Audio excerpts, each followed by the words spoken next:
Ruth, a faithful woman.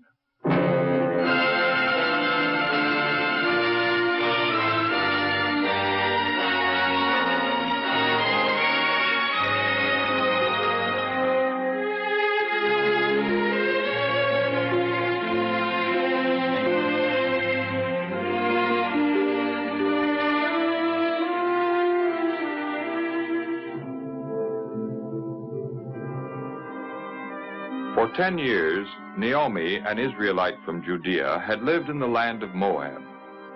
She had come to this land with her husband Elimelech and their 2 sons because of a famine in Judea.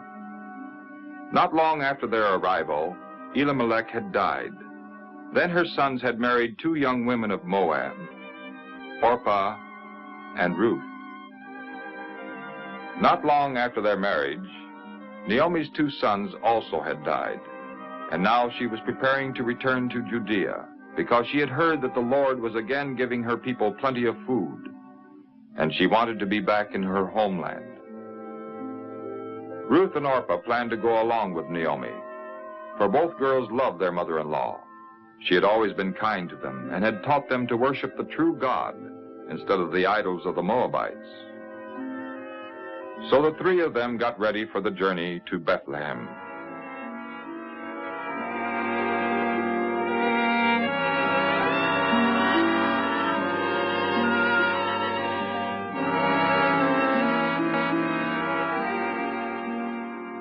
But before they had gone very far, Naomi came to a decision. Why should her daughters-in-law leave their own country? Perhaps the people in Bethlehem would not welcome them, being widows and foreigners. And so Naomi spoke to them.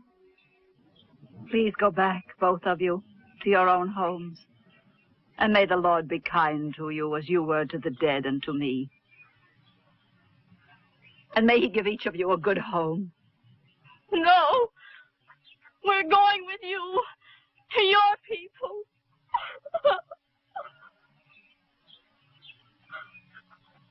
Go back, my daughters.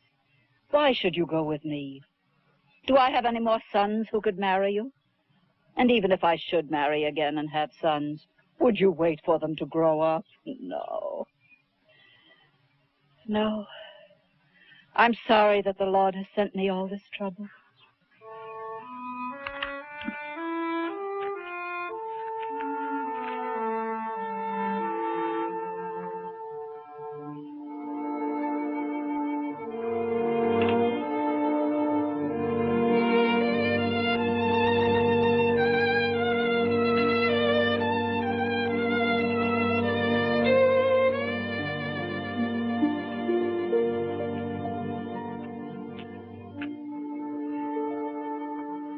Your sister-in-law is going back to her people. Go with her. Don't ask me to leave you. Wherever you go, I want to go. And where you stay, I want to stay. Your people shall be my people. And your God, my God. I want to die where you die. And there I'll be buried.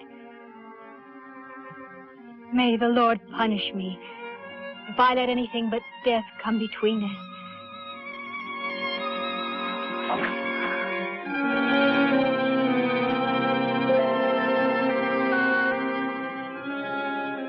When Naomi realized how deeply Ruth loved her, she thanked God for having given her such a loyal daughter to help make up for the loss of her husband and 2 sons.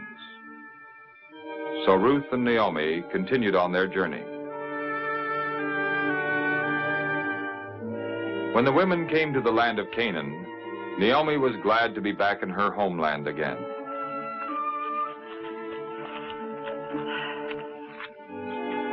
This is the country which the eternal God promised to Abraham and his descendants. It is now my country, too.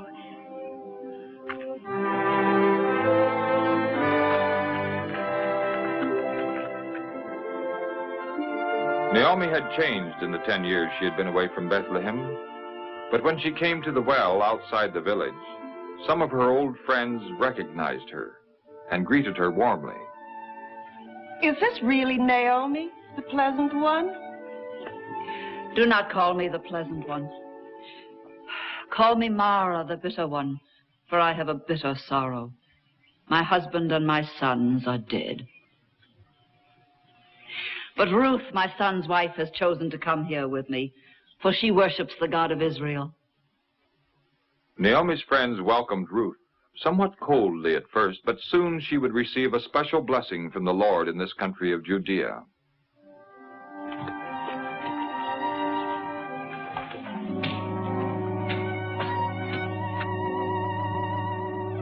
In order to find food for herself and Naomi, Ruth went out to the barley fields. For in those days, it was the custom of Hebrew landowners to leave some stalks of grain for the poor people to gather. Now the field where Ruth gathered grain was one belonging to a man named Boaz.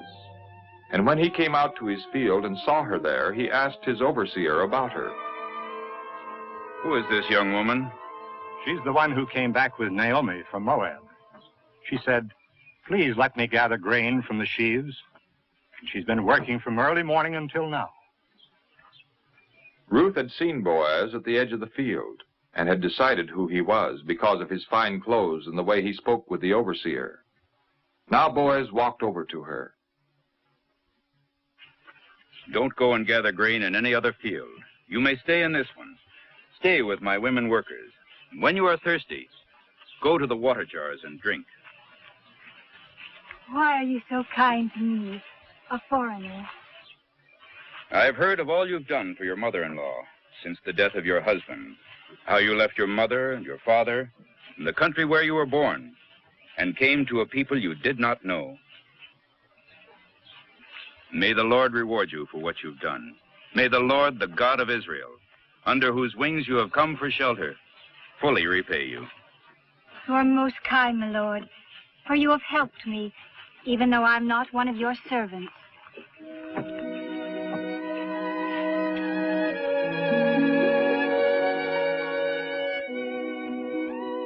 From the moment of her meeting with Boaz, Ruth was treated with great kindness. At noon, she was invited to sit with the workers and was given all the food she wanted.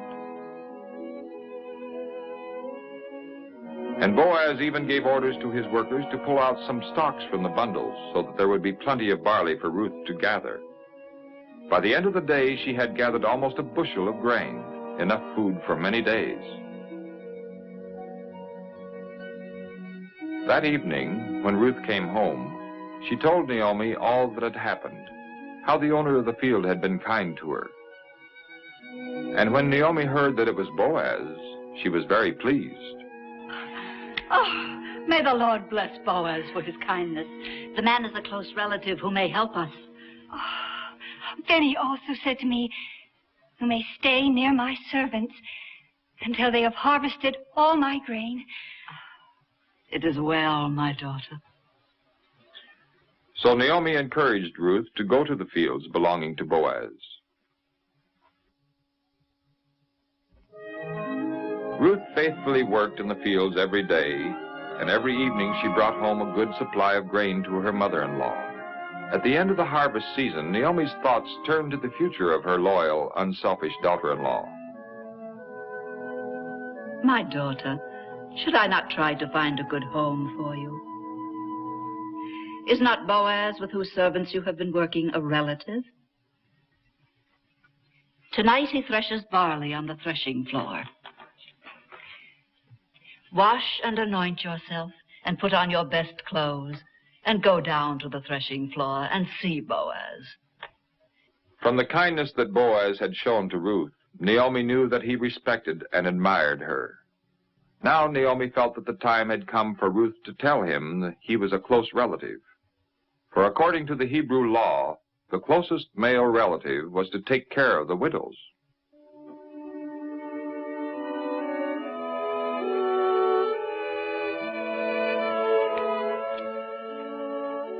Following Naomi's suggestion, Ruth went to Boaz, asking him to take care of her because he was her relative. And Boaz was quick to answer her. Have no fear. I'll do all that you ask, for everyone knows you're a good woman. It's true, I am a close relative. But there's a relative who's closer than I. If he will help you, well, let him do it. But if he isn't willing, then as the Lord lives, I will gladly do it with my whole heart. In this way, Boaz promised Ruth that if the man who was her closest relative would not marry her, he wanted her to be his wife.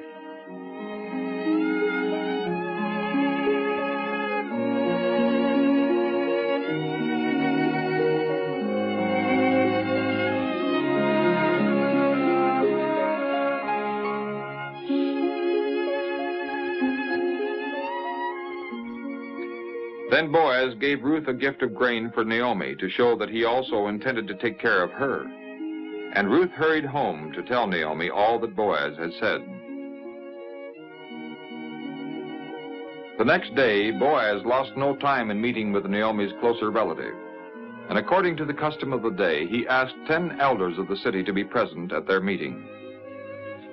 Naomi has come back from Moab and is selling the land that belonged to our relative, Elimelech.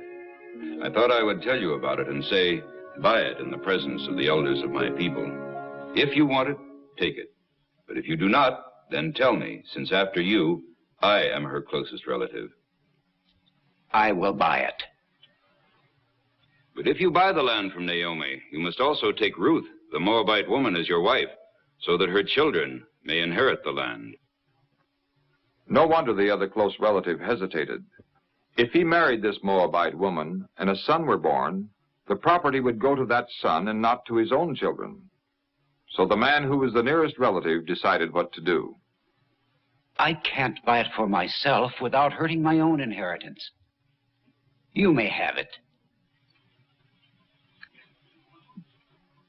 Then the man took off his sandal and gave it to Boaz to show that Boaz had the right to buy the land and also to marry Ruth. In that way, the matter was legally settled.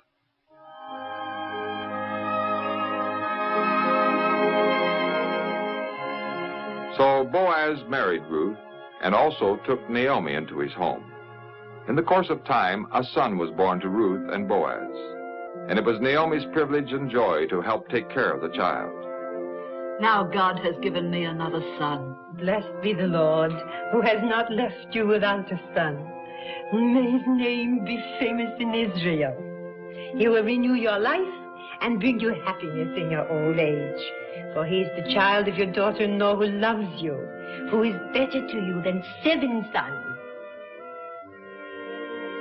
Ruth had indeed been as much of a help and comfort to Naomi as many sons would have been. And Ruth was richly rewarded, also in a spiritual way that only the future would reveal. For the child in her arms, named Obed, would one day have a son of his own, named Jesse, who would be the father of the great King David, the ancestor of the Messiah.